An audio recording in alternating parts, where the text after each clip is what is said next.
Rule book ప్రకారం రాజకీయాలను నడపలేమన్నారు జనసేన అధ్యక్షుడు. ఓటుకు నోటు కేసులో టీడీపీ విషయంలో చూసి చూడనట్లుగా ఎందుకు ప్రవర్తించాల్సి వచ్చిందో చెప్పారు.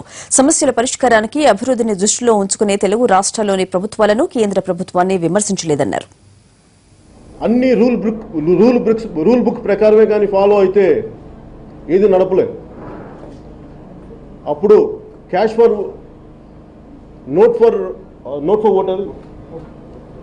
ఓట్ ఇష్యూలో కూడా నేను మాట్లాడకపోవడానికి కారణం అది ఒక తెలుగుదేశం పార్టీ చేసి ఉంటే అంతకుముందు ఎవరు లేకుండా తెలుగుదేశం పార్టీ ఒకటి చేసి ఉంటే ఖచ్చితంగా చాలా బలంగా నిలదీసేవాడిని.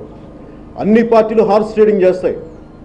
అందుకని వాటిని దృష్టిలో పెట్టుకొని నేను మన గంటలో దూరం పెట్టుకుని ఎదుటోళ్ళ గంటలో పెద్ద దూరం చూడటం ఎందుకని చెప్పి దాదాపు అన్ని పార్టీలు ఒకటే అని చెప్పి నేను ఇదే వేదిక మీద నేను మాట్లాడాను.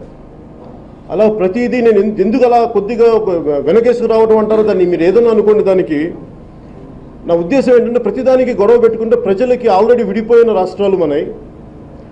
వీటిని ప్రతిసారి ప్రభుత్వాన్ని ఇబ్బంది పెడితే ప్రజలకి నష్టం జరుగుతుంది, కానీ పనులు ముందుకు సాగవన్న ఉద్దేశంతో నేను కొంచెం చూసి ఇచ్చున్నట్టుగానే మాట్లాడాను.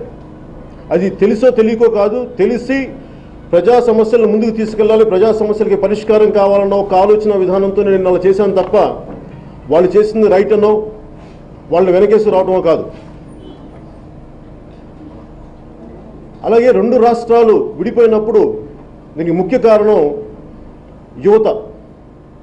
ఇక్కడ యువతకు అన్యాయం జరిగిపోతుంది. అటు తెలంగాణలోను అటు ఆంధ్రాలో కూడా మనకి సరైన వసతులు లేవు, సరైన విద్యా సౌకర్యాలు లేవు. ఇలాంటి పరిస్థితులు విడిపోయినప్పుడు అక్కడ యువతని బాగా చూడాల్సిన బాధ్యత ఉంది. ఇక్కడ తెలంగాణలో ఏ బంగారు తెలంగాణ అయితే సాధిస్తామని చెప్పి నాయకులు వచ్చారో దాన్ని నిలబెట్టుకోవాల్సిన అవసరం కూడా ఉంది. వీటన్నిటిని దృష్టిలో పెట్టుకుని నేను ఏ రోజున ఏ ప్రభుత్వాన్ని కూడా ఇబ్బంది పెట్టే మాటలు